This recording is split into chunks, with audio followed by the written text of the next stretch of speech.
په 90 سکند سره زم همیرا اور د نن مهم خبرونه NDMA چیرمن ویلي دی چې روان بارانونو کې مړ شوي کسانو شمیره 600 ته رسیدلې ده او فوج سره په مشترکه هڅو د لارې 15,000 کسان ریسکیو کړي شو.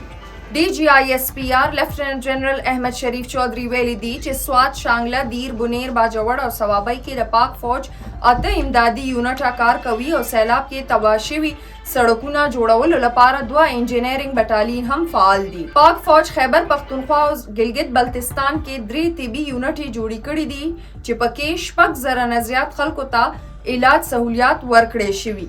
شانګله او بنیر کې د پاک فوج د انجینرینګ کور امدادي کاروایی له امله د پیر بابا بایپاس لاره هر قسم ټرافیک لپاره بیرته کلاو کړې شوه. د جنوبي وزیرستان انګور اډه بارډر چې د 18 میاشتو راستې بند و اوس بیا پرانیستلو په لار روان دی. خیبر پختونخوا فرنټیر کورټ د هڅو په نتیجه کې سړک پراخه کړی شوی او بارډر په ټرمینل هم تعمیراتي کار روان دی کوم به چې ډیر زر مکمل کړي شي.